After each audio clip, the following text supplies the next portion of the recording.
السلام علیکم۔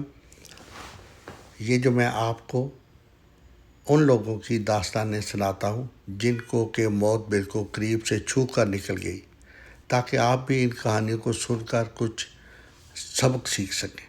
تو آج کا جو میں آپ کو واقعہ بتانے لگا ہوں وہ دوسرے جنگ عظیم کا واقعہ ہے، جب کہ سیکنڈ ورلڈ وار اپنے جوبن پہ تھی اور دریائے ایراوتی کے اس پار برٹش آرمی جو تھی وہ براجمان تھی، ان کا قبضہ تھا۔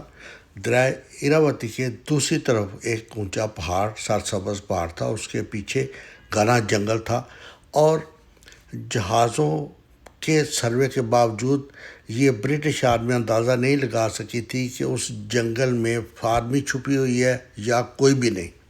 تو اگر تو کوئی بھی نہیں پھر تو دریا پار کر کے ہمیں وہ علاقہ فتح کر لینا چاہیے، اگر چھپی ہوئی ہے تو پھر کیا کرنا چاہیے۔ اب اس چیز کو ویریفائی کرنے کے لیے وہ تقریباً 2 ہفتے آرمی ویٹ کرتی رہی، لیکن ادھر سے دوسری طرف سے کوئی کسی قسم کی بھی ایسا حرکت نہ ہوئی کہ جس سے شک پڑتا کہ ادھر کو آرمی ہے۔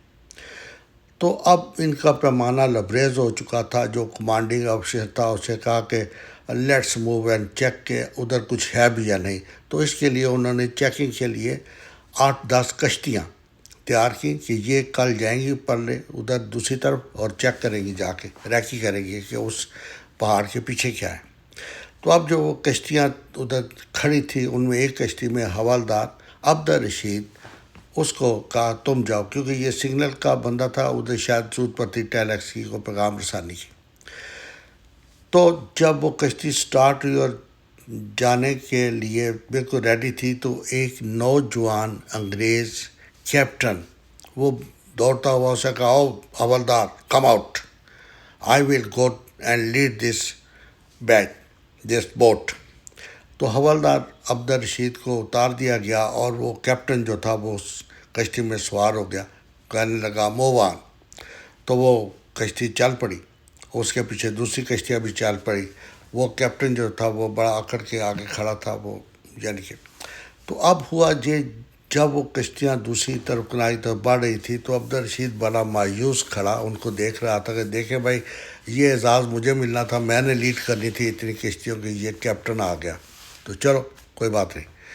تو اب یہ ہوا کہ جب وہ کشتیاں دوسرے کنارے کے بالکل قریب پہنچی تو سامنے پہاڑی میں چھپے ہوئے دشمن نے وہاں مورچے بنا رکھے تھے خفیہ، انہوں نے توپوں سے بمبارمنٹ شروع کر دی اور وہ تمام کشتیاں ختم ہو گئے، تمام لوگ وہیں پہ مارے گئے۔ تب عبدالرشید کو پتہ چلا کہ مجھے ابھی زندہ رہنا ہے۔ تو دوسرا واقعہ اس کے ساتھ یہ پیش آیا کہ پہاڑی کے جو بھی شہر ہوتا تھا اس کے قریب جا کے یہ جو فوجی تھے نا یہ اپنا بسیرا کرتی تھی تاکہ شہر سے کھانے پینے کی اشیاء کی ضرورت پوری کی جا سکے۔ اور اب یہ جو پہاڑی ایک تھی اس کے اوپر خیمہ لگا ہوا تھا، جس میں کہ وہ خیمے ایک نہیں کئی خیمے جن میں آفیسر ٹھہرے ہوئے تھے، نیچے پچھلے میدان میں آرمی کے عام لوگ تھے۔ تو کیونکہ عبدالرشید حوالدار سگنل سے تعلق رکھتا تھا اس لیے وہاں پہ آفس بھی تھا ان کا، تو وہاں اس کا ان خیمے اوپر والے خیموں میں رہنا ضروری تھا۔